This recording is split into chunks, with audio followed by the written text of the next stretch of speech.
All right, perfect. So look, thanks for joining everyone. This is Scaling Smart, and I guess it's a bit of a webinar, more of a discussion on how as a business owner or a broker that's looking to become a business owner, potentially even a banker that's looking to make the jump, you can actually scale your business in a sustainable way, in a holistic way that's going to help you manage and grow properly.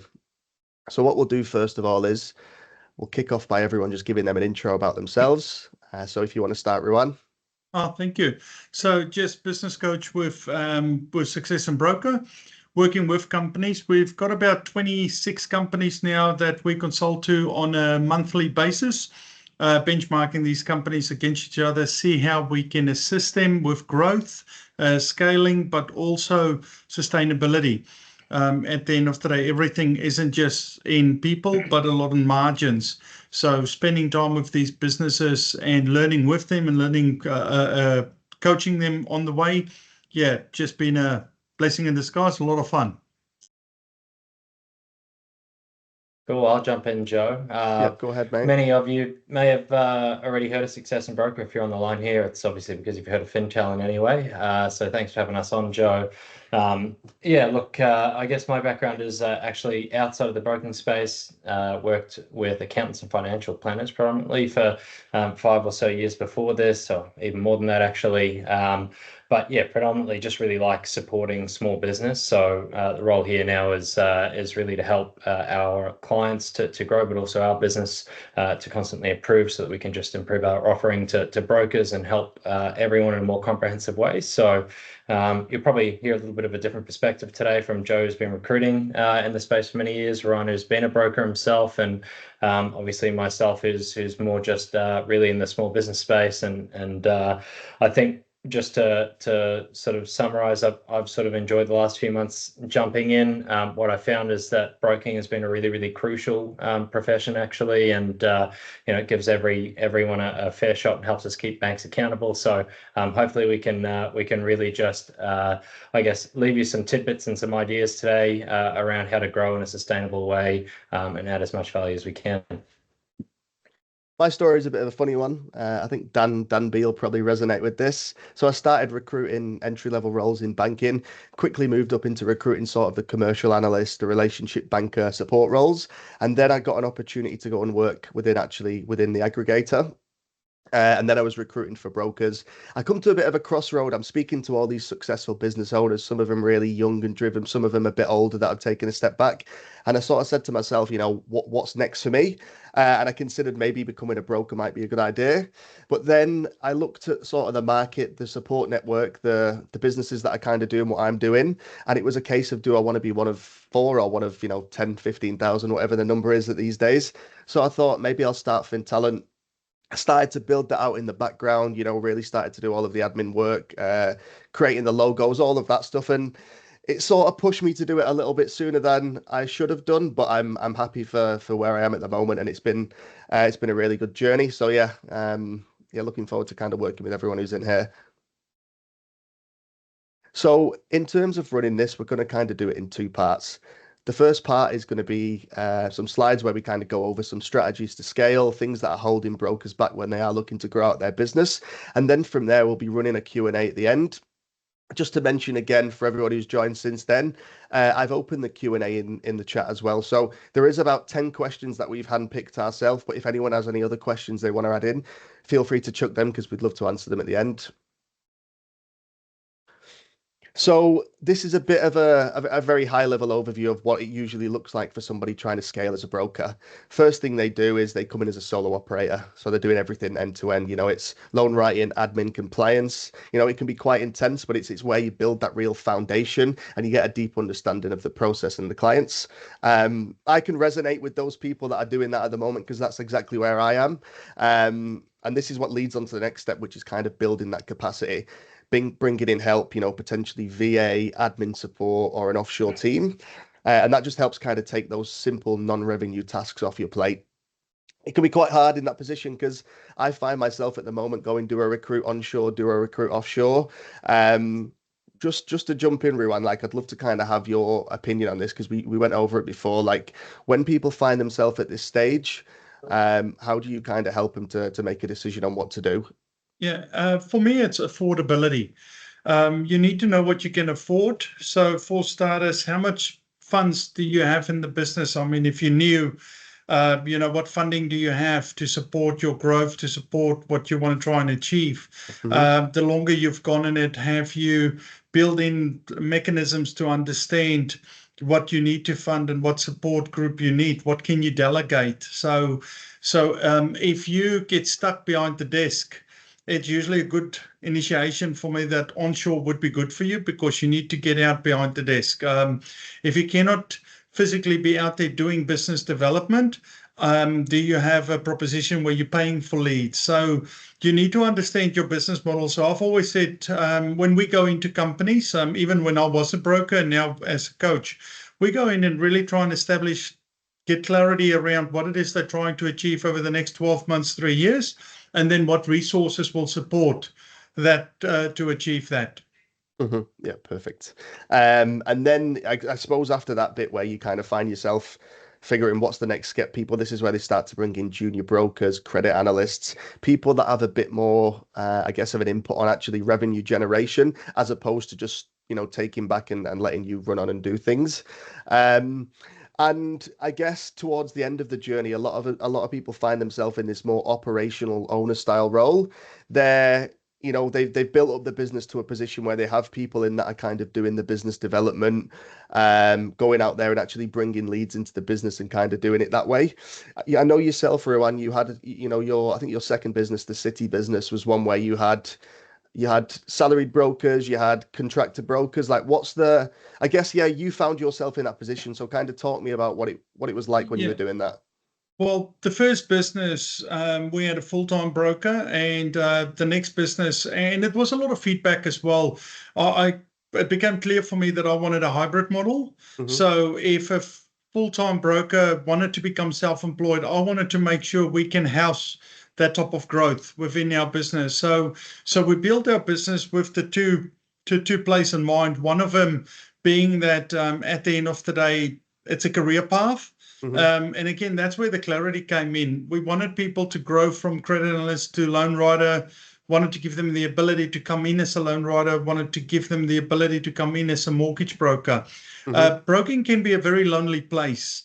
And sometimes the only thing people are after, truth be told, is they would love to have the ability to be part of some type of tribe or some type of community.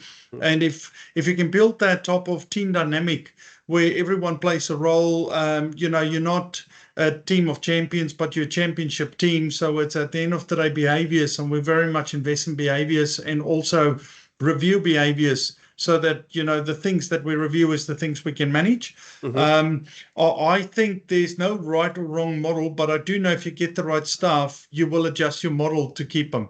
Yep, perfect. Thank you for sharing that insight. So we'll move on to the next slide now. This is more about the roadblocks, I think, and this is, purely from a recruitment perspective, but roadblocks that kind of stop businesses from scaling. So time constraints can be a huge one. If you're buried in admin work, compliance, back and forth emails, you pulled away from those revenue generating activities, which is the client engagement, like you mentioned there, getting out in front of people and that business development. And then it can come to hiring delays. What I've seen and what I noticed from the conversations I have is too many brokers wait too long to hire help. By the time they realize they need support, they're already burnt out and they're dropping the ball on potential deals. Then it comes to when you actually want to pull the trigger and recruit, there's challenges there. It's knowing who to hire, where to find these people, how to attract the right people and make, going back to what Ruan said there and building a tribe, a team of a championship team of players. Because making the wrong hire, as some people in here might have found, it can cost a lot more money than it does good. And talent retention can be a huge one as well. For better or for worse, I think this is an industry where some people are looking to get a leg up. You might see people come into a business and stay there forever. You might see someone come into a business and stay for 1 to 2 years, 2 to 3 years, and go out and start their own thing. In my personal opinion, I think it's a wonderful thing that it is a very entrepreneurial industry. But as a business owner, when you're recruiting, you really need to make sure you're finding people that are bought into that long-term vision. And going back to some of the stuff that you shared with me in the past from Success and Broke, the grow with the flow, that really builds that buy-in. But do any of you two want to kind of jump in and give any feedback or thoughts on that? Look, Joe, I think it may not be necessarily on the grow with the flow side of things, but if I think about the people that are on the line right now, you sort of see people in different positions. They're all at the start of their journey, right? But they may have come from different backgrounds. They may have, a book of people that they can really rely upon, where the revenue generation's potentially already there. So their sort of, I guess, recruitment decision making ability is going to be very different to someone that may be starting from the beginning. Obviously, it's really important to have a vision so that you can communicate that to the people that you have on board as to where the business is going, and so that we can ideally retain them. But the reality is, it's sort of like what Ruan said earlier. You've got to understand what you can and can't afford, and if you've sort of got this, book of people where you know that you're already going to get $2 million a month of loans settled, then it's very easy to make that decision, because we can forecast the growth for the year pretty quickly. But if we're sort of in a position where we don't, well, Ryan was telling me in his business, for a different purpose, it wasn't necessarily actually because we didn't feel like we wanted to hire those people, but it was more as a measure of when do we hire that next person. Ryan, maybe you can jump in here. You used to outsource some of your work, and then when it got to a certain number of documents that you'd outsource, you'd understand immediately, well, at this point we need another resource in the business. So sometimes at that point in time, it's good to sort of turn a fixed cost into a variable until you have enough data to be able to then go, yeah, now we've got enough work that we can then bite the bullet and hire that person. Agreed. And especially at the start, if you don't have a consistent lead flow, it's outsourcing for me was the tool, because I didn't know the lead flow. I didn't yet have enough data so that I could measure it, and you can't manage what you can't measure. So for me, very early on, I realized, well, like if the lead flow drops, so does the outsourcing, which means it's all a cost to business in a time of business. So for me, and then what I've done is every 3 months, when I looked at my quarterly report through my budget pro forma, and we did a variation, I already had an intention that if that is hitting 3,000 every month for 3 months, I'll be hiring. I'll be bringing someone into the business, because clearly the capacity is there. We've started having a flow, and it became a good model too now, because just because I hired someone didn't mean that fix the growth proposition, because that person takes holiday. So the outsourcing became partly not just my ability to almost circumvent growth and see when I needed to do it, but it also became my tool for if someone gets sick, someone goes on leave. It's a tap in, tap out model. And it gave me that ability. So I almost I sometimes used to send things to outsourcing, even though I had the staff, just so that I can get the staff to do the little things they don't get time to do when the wheels is in motion. So outsourcing became very much part and parcel to our business. Perfect. All right, thank you for that. And moving on to the next slide. So I guess this is about the first hire and when people should hire. I'd be keen to see what you guys think on this, but I think if you're putting in 50 hours a week, you've got enough work to do over those 50 hours. You're losing business just because you don't have enough time to service those leads or work with those deals that you do have on the table. Or if you're noticing that your client experience is slipping because you're spending far too much time just doing that business development and working on what you've got. It could be things like slow responses, missed follows up. That for me would be a signal that I'm hitting capacity in some way. And there's a resource that I can pull into the business to kind of help me back. Now, when it comes to who to hire, these are just an example, I guess, of some of the positions that you could fill. If it's the admin work that's slowing you down, start with getting a VA, start with getting a loan processor. They'll obviously free up a lot more of your time, so you can kind of focus on the sales and the client relationships in the front end, where you're probably most valuable if your business is structured that way. If it is the loan, the volume and the file management that's holding you back, you could potentially bring in a junior loan writer, potentially someone who has experience in managing the end-to-end process and knows what they're doing. They can obviously manage those applications and keep deals moving in the back. So you can tape on more without really dropping that quality. And then the next one, I think, would be an additional broker, someone who's qualified. It may be a salaried broker, it may be a commissions broker, based on the way that you're looking to grow out your business and the strategy you've put in place. But remember, it only works if you do have that strong lead generation, more so if it's going to be a salaried broker. But getting that first hire really sets the tone, I guess, on the way that your business is going to go. What are your thoughts on that? I guess, when it came to you making your first hire, your first onshore hire, how did you kind of go about that? Ryan, you want to go first? Yeah, look, I think when I look at this, I'd probably say that one of the tweaks I'd make to the consistently working 50 hours a week is if you're working 50 hours a week for 4 weeks and then the next month you're working no hours because you don't have the leads because were so Hmm. busy actually doing the work the month before, right? And so that's what we tend to find is that it's more the ebbs and flows. And so you're Hmm. so busy because you're doing work to get deals across the line and out the door that you don't have the structure that allows you to actually sort of then actually have enough work for the following month as well. So that's also a bit of a danger as well in being able to, manage your diary effectively. And we've sort of seen that being able to implement really, really good, calendar management tools around having consistency, even when you feel like you're really, really busy, still doing that activity that's going to help you for next month. It's really important. And obviously, bringing in someone, if you're in that sort of position that can do some of the administration and free up a couple of hours every morning for you, makes a lot of sense so that you can continue to do that stuff. Hmm. And I'll also add to that. It's a funny thing because at the start, and again, it comes back a lot of things to affordability. The only hours that's free very early on is your own. Everything else has a cost per hour. So you got to almost understand. I've always said of brokers, even bankers, if you ask advice from anyone, ask them what they've done very early days, not what they're doing today. Hmm. So get a real understanding with the hours that putting in 50 hours for me as a broker when I start wasn't a problem. I saw it almost as part of parcel. I saw that this is what I had to do because I had to learn a lot more and I had to grow a lot more and I had to understand a lot more. Um, I, for one, very early on realized that I can't just go in and have a niche. The more business I do, the more I'll start understanding my niche. And the niche wasn't usually about what I like; it was about what gave me the best rate on return. When teachers or engineers, just to use an example, round peg in a square hole, as they are known.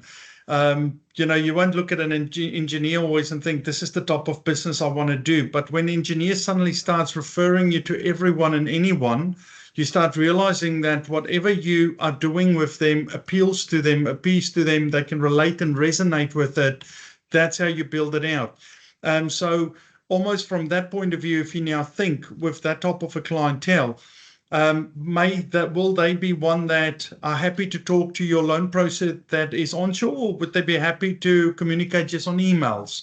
So you now look at those type of things and go, they're happy for emails. So maybe I can have someone offshore that just sends emails and CC me in. So you almost need to understand your clients that you can understand how you hire. Yeah, that's a massive one. One of the first businesses I recruited for, not in FinTalent, but in my last job with LMG, they were a Bendigo business, so they were rural. They had offshore support, but it didn't really work with their client base. The people that they were working with, regional rural people, they needed that. I guess it was that hands-on, my parents live in that area, or I grew up on that street, or Mm. I've got kids that went to that school. You have to listen to your clients. Like, yeah, huge point what you've really made there. All right, perfect. Thanks for sharing your insight there.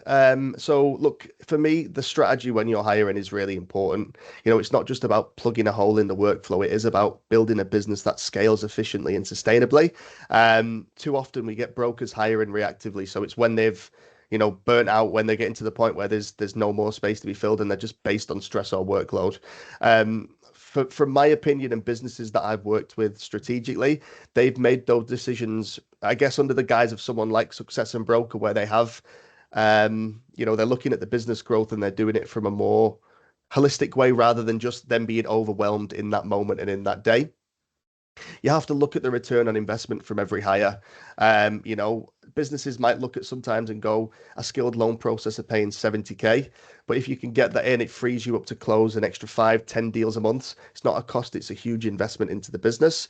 And when it comes to hiring, for me, and I don't know what it'd be like for you guys, but I think cultural fit and industry knowledge are more important than the skills.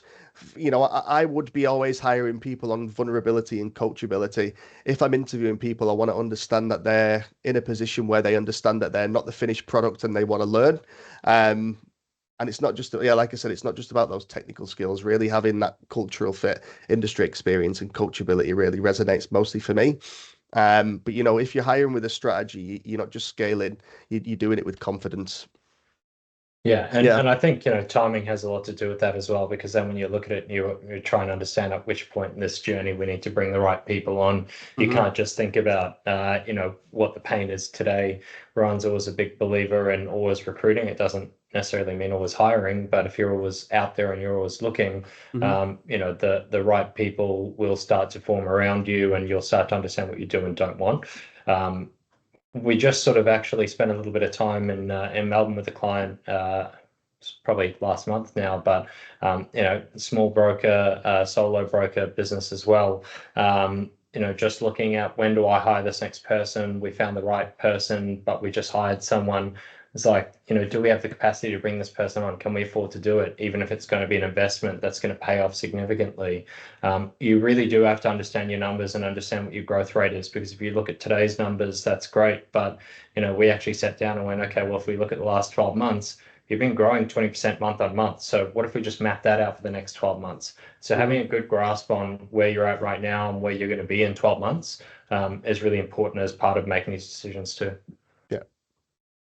And then I'll just add to that. I think sometimes the income is a bit issue for us. When you look at a lot of businesses, early days when we come onto their journey, they're not sure what they should be paying. That's one of their biggest concerns. And I used to say to them, well, and even now in our companies, we're very quick at forming those things out or formulating them, if you like, and say at 50 to 60, this is what we expect someone to do. At 60 to 70, this is what we expect. At 70 plus, this is what we expect. Where would you fall in that? What is your capacity? So I can trust you to do this for me, that for me, that. So I'm almost going a little bit now in with my eyes open as a leader in the business, but I also have a clear understanding now on what can I hold you accountable to. Yeah. So the Yeah. first 3 or 6 months, I've almost got a bit of a mud map versus flying blind. Yeah. One thing I noticed, and I don't know if you've noticed this because you obviously play with a few different aggregators. What I often find is that businesses under certain aggregators will pay a little bit differently based on what they're being told by their BMs, their PMs. I know obviously working at LMG, we were paying probably a little bit more, I would say, than what some of the other businesses were. What's your take on that? Do you notice that, or are you kind of Oh, trying to standardize it with your businesses?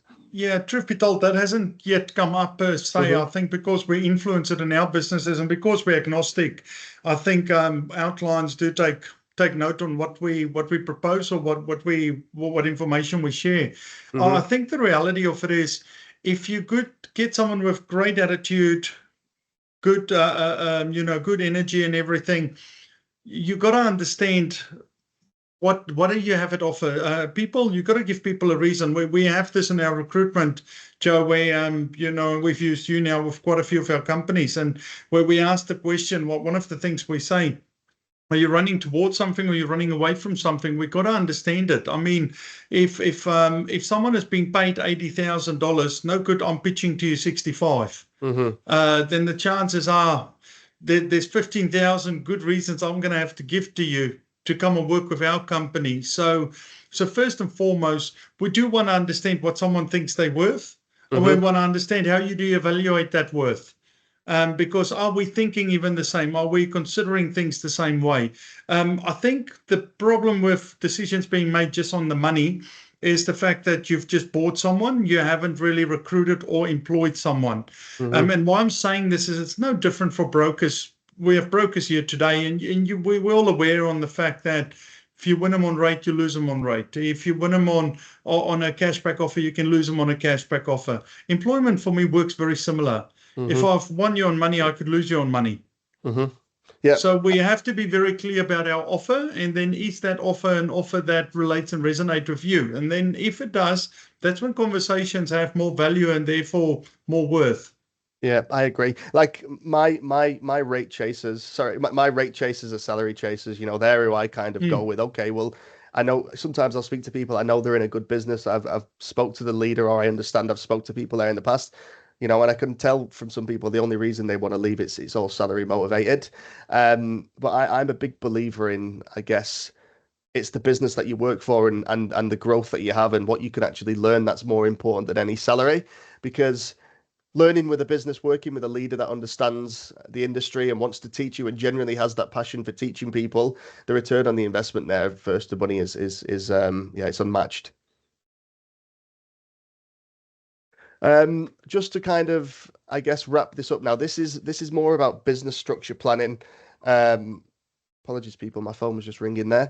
So this is a bit more about business structure planning. And look, this is a handful of a million ways that you can kind of skin it as a business owner.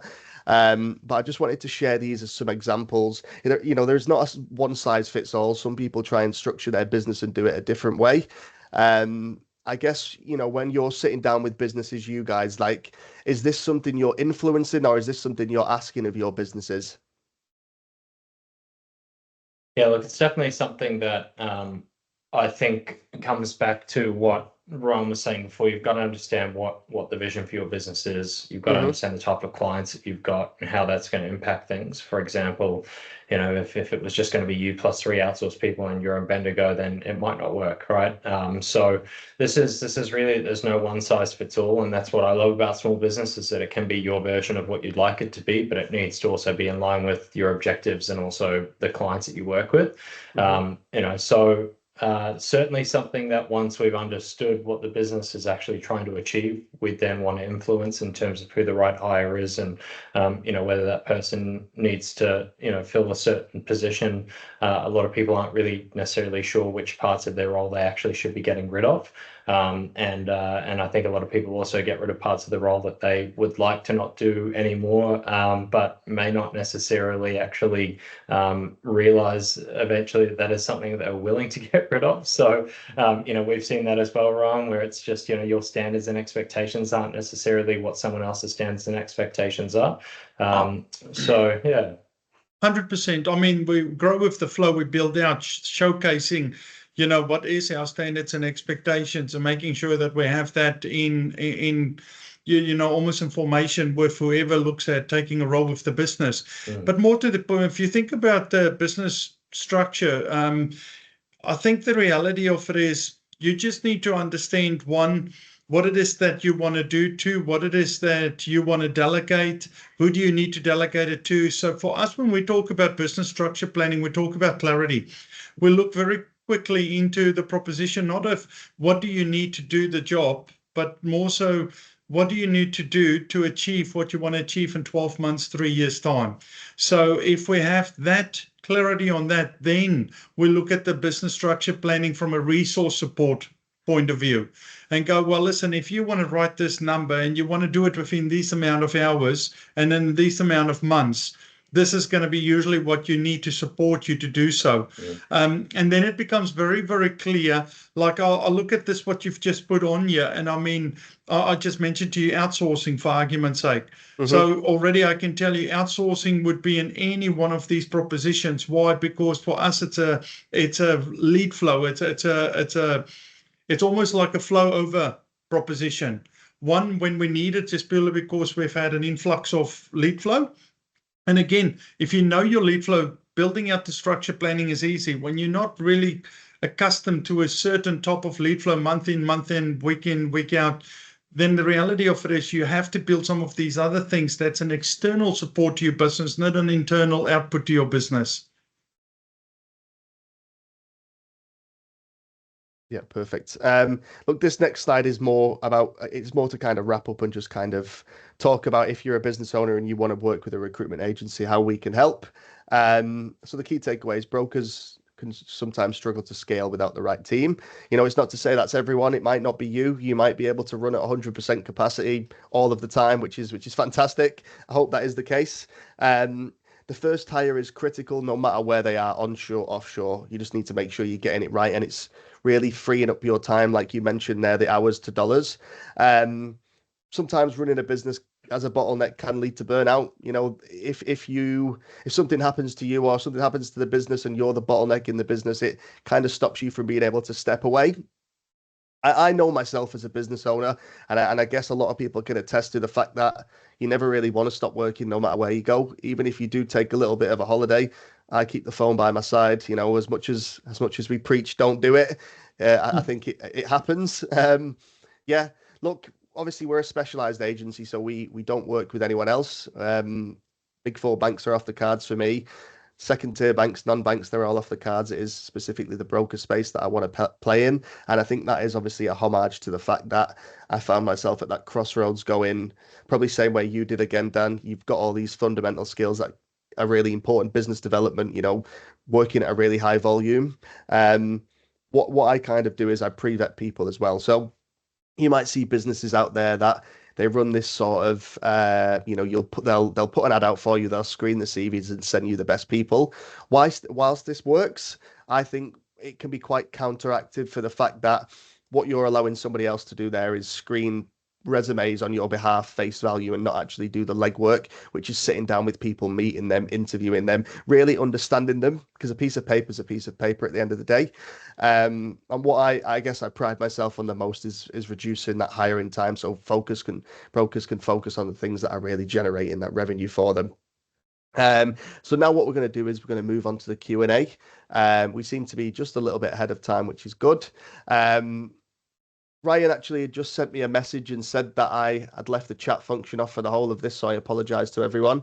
It has been open now since about 5 minutes ago, so if anyone has any questions in there, it's the right time to add them now because it's just before the Q&A. All right, perfect. So what I'll do is I'll just jump into the first questions. Either of you can pick these up, but when it comes to helping brokers transition from being a one-man show to a team that really supports that consistent growth, what's your methodology when you're doing that, or how are you kind of tailoring that to each business? I'll let you take this one, Ryan. Say again, mate. So it's how do you typically how is it you help brokers when they're transitioning from being a one-man band to kind of building a team that supports that growth? Like, is there a certain methodology you use, or is it tailored for each business? It is, well, for us, growth at the end of the day, and especially to get to a point, it's brand and identity. It's having to understand your brand and identity first. Where does your lead flow come from? We've just doing a post on LinkedIn saying if cash flow is king, then lead flow is queen. Mm-hmm. And so we want to understand that with businesses first, and then it's understanding how much can you take on? So we very much early days as diary management, so rhythm for us, where we want clients to find their rhythm. And as soon as they find their rhythm, we've just had a meeting with someone that doesn't want to get staff. Very happy to know what they run. So I can't sit there and say to them, you have to get staff, but I can assist them to build their business in such a way that hopefully with outsourcing, staff is not needed. So we are very much each for their own, but we're a big believer at the end of the day, we're going to ask you real hard questions up front. One, how much time do you want off? And if you take time off, how does time off looks? As soon as we get clarity around those things, we'll show you what resource proposition supports usually that growth. Yeah, perfect. And when you're looking at businesses, what do you think some of the biggest bottlenecks you see that actually prevent these businesses from scaling are? I think that they look at their profit and loss as the bank account. I think that would be the biggest one I've seen. Yeah. Most of our companies, we come in now in July, we come in and we do a full budget pro forma on those companies. We work in where we want to grow, what margins we want to try and protect or should protect. And then we're looking at actuals versus versus those budgets and just see where's the variations and how do we support those variations.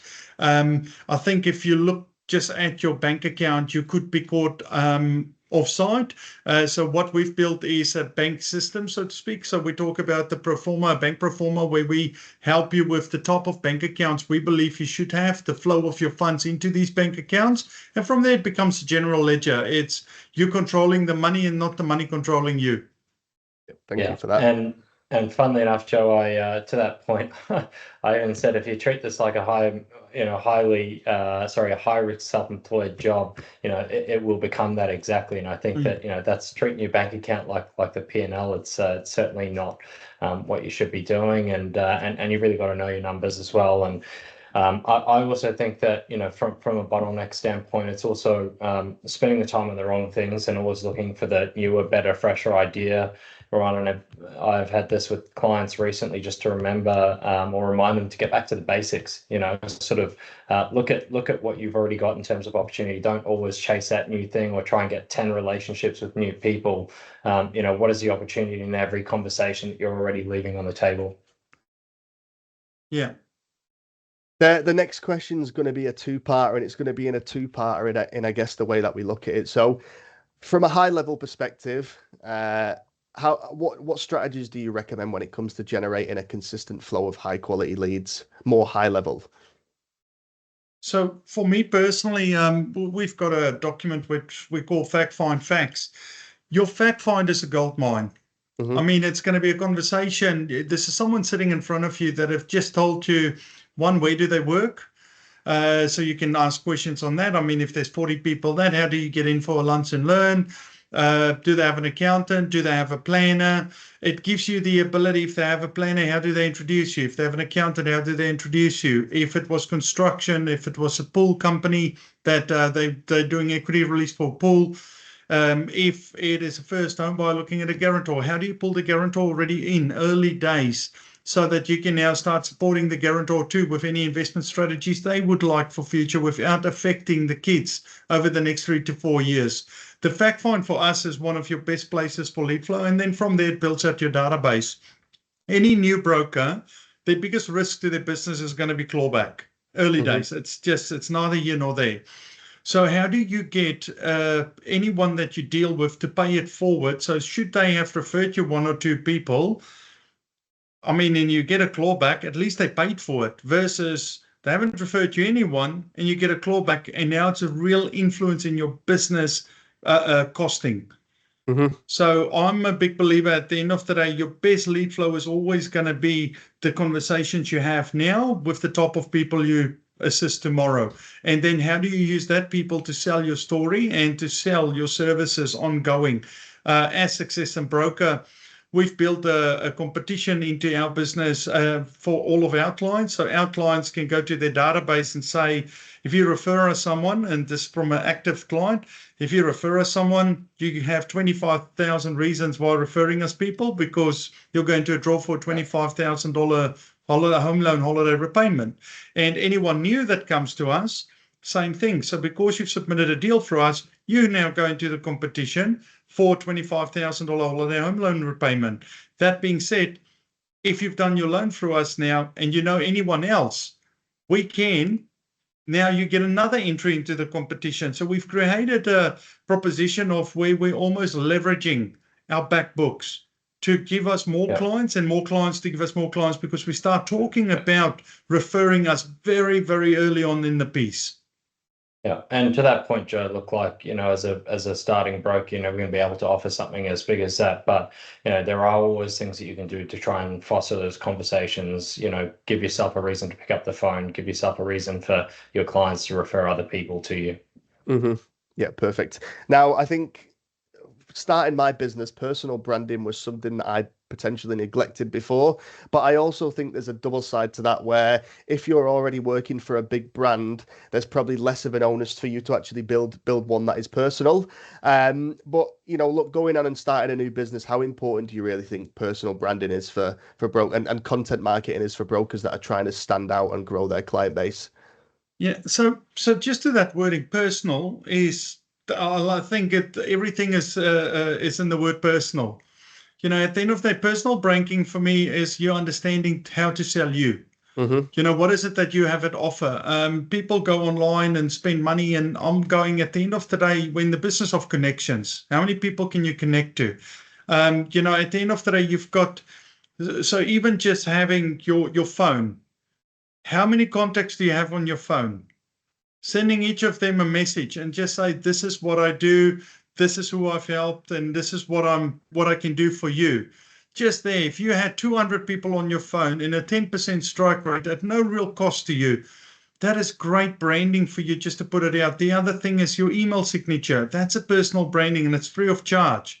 Where, putting on there something like, for argument's sake, equipment finance, asset finance, commercial loans. Now, whether you do it or don't do it doesn't really matter, because you can refer that on to other brokers or to your aggregator.